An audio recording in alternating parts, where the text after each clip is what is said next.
So, first off, this is a take two. Not just for higher audio quality, but for more clarity of message. My goal is not to tick people off.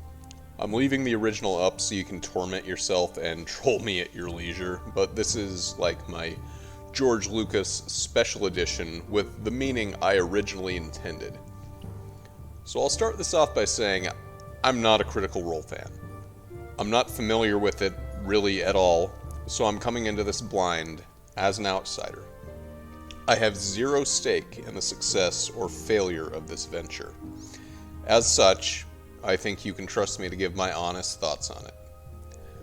So, this was going to start off as a review of Vox Machina episode 1, but I have to say, I initially gave up 6 minutes in. I don't care for it or its style at all. It's too gory, vulgar, and sexual for my taste, or rather, it's too front-loaded with these things. It's kind of a microcosm of everything I dislike about modern fantasy media. Feeling the need to gracelessly shove the gore, profanity, and sex in your face as if in an unsubtle attempt to get your parents' attention by being as edgy as possible. It just feels very try-hard to me. I understand that there are people out there that swear constantly. Using the F-bomb as an interfix is depressingly common, but it's by far not the norm, at least among the people I have known personally. I'm no stranger to dropping them myself, as anyone that's watched me stream Doom is well aware, but I generally don't throw them out casually in conversation. So, it's grating to me, and it feels more juvenile than actual children's shows do. Like, have you ever seen David the Gnome? It was a kid's fantasy cartoon from the early 80s, and it managed to be a really good show. It handled some very heavy and mature themes that you might not expect out of a show that was airing on Nick Jr. But more than that, it took its time to introduce its characters and its world. By the end of the series, which I won't spoil, but you should absolutely watch, you feel a lot of emotion because you know these characters. Like, just go watch it. It's one of the best animated fantasy shows of all time, and it's all ages. Or heck, remember Batman the Animated Series.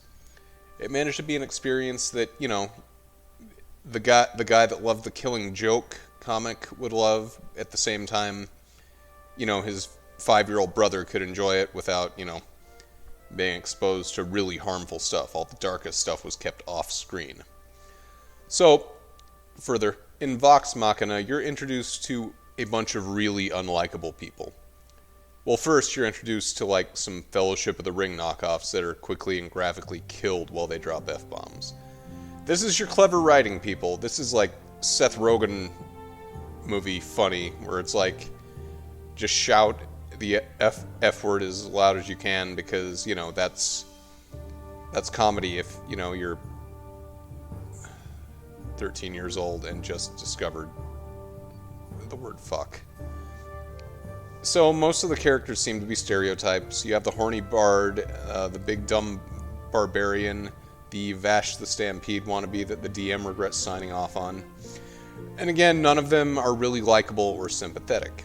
These are the characters I'm supposed to spend a whole series with, and you can't give me at least one that I could stand to talk to for more than 4 seconds. What I always see from Critical Role fans is that they love the characters and how they develop. But honestly, we don't get any of that here in that intro scene. I don't want to see these jerks develop. I mean, in a group of 5 or 6 characters, you can't introduce one that's not a douchebag. Maybe these characters are well-liked and well-developed in the podcast, but coming in blind, these characters are all awful. This is the vaunted Critical Role. Just a bunch of scumbag sellswords with no redeeming qualities that we can see right off. That's what this animation implies. Amazon Prime is in front of a lot of people's eyes, and a lot of them are going to turn this crap off and think this is all your show is. It reflects poorly on Critical Role and in the tabletop hobby in general. It paints us as a bunch of childish idiots that never outgrew middle school. I don't understand the rapid-fire lowbrow humor. Like, every joke in the 6 minutes I watched, and there are many, way too many, is about drinking, vomiting, or sex. If you think shouting swears all the time is comedy gold, then this is the show for you, and good luck in the 8th grade. I get that all entertainment is being marvelized now to the point where you're not allowed to take anything seriously without it being undercut by a joke, but dramatically, ideally, things need to breathe. Maybe cut back on the jokes and actually learn how to tell a story, or be forever bound to the abyss of writing for Happy Madison Tire films. I never thought I would have a positive word to say about Netflix's Castlevania in name only, as it is still edgelord garbage, but it doesn't move everything along at a breakneck pace. You get a little time to have Dracula introduced before the gore porn and lowbrow jokes and F-bombs start dropping. Now don't get me wrong, it is still an overrated show written by an overrated sex pest with terminal British comic writer "I'm so smart and clever" syndrome. But Warren Ellis at least has the experience of crafting a story for an audience in a format where the time and pacing are of importance, and to know how to slowly draw back the curtain before introducing the bastardized Belmont. You don't get to know that working on a podcast. Podcasts, the ones I've listened to and the ones I've worked on, tend to ramble and meander, as do tabletop gaming sessions.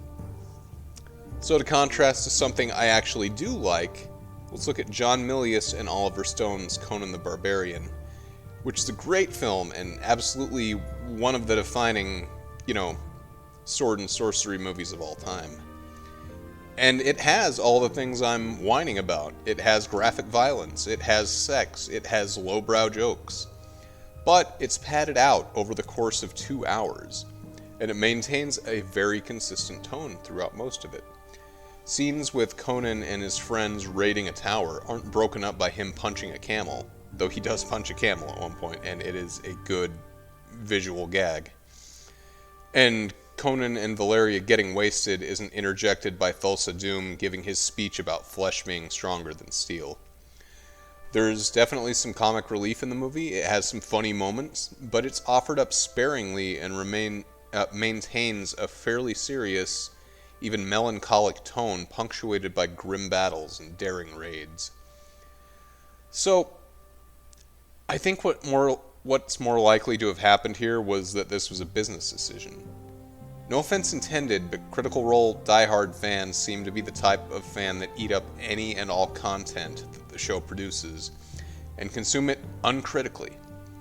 And I guess it helps to remember that the people behind this are professional voice actors. They are not professional screenwriters or storytellers. I mean, at my current job, part of my duties are to operate a forklift. I can do that all day, competently. But if you asked me to design a working forklift, it would be a disaster. It would be the Vox Machina of forklifts. If I didn't know going in that Vox Machina was based on Critical Role, which I don't think is a comedy, I would assume that Vox Machina was some kind of adult animation parody of typical fantasy tropes, regardless of the fact that tropes like the big dumb barbarian and the horny bard were played out by the turn of the millennium. I'd say it's like Family Guy, but that doesn't give Family Guy enough credit. It's much closer to Family Guy knockoff Brickleberry, where there's not even anything funny or clever or novel about its format to justify its questionable jokes. And if you don't remember, Brickleberry was that movie Brickleberry was that Comedy Central animation that was so unfunny even the stoners didn't want to watch it. So ultimately, I see Vox Machina as a big missed opportunity for the Critical Role team. They have an opportunity to expand their brand and fan base, and they blow their load on crude jokes and gore in the first 6 minutes.